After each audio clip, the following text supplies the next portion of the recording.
Padyshim për këtyre ditëve, të gjitha janë ditë të përzgjedhura dhe të gjitha janë ditë të preferuara që të agjerohen për ata që kanë mundësi.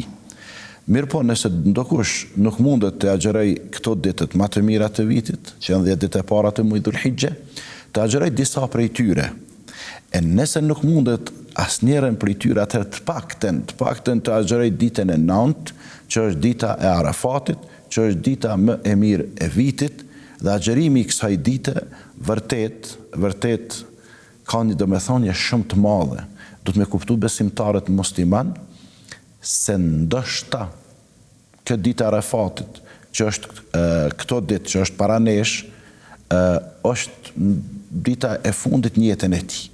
Dhe për agjerimin e kësaj dite, pejgamberi sallallahu alaihi wasallam ka thonë, shpresoj tek Allahu që të na i falë mëkatet, që të na i falë gjunahet e vitit që po e lëm pas, edhe mëkatet, gjunahet e vitit që do të vije pas.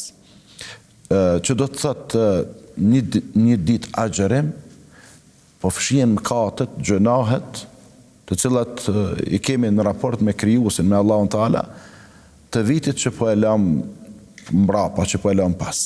Ndërsa domethënia tjetër është interesant se me agjerimin e kësaj dite, pastaj po falen mëkatet edhe të vitit që do të vije, që kemi para vetes.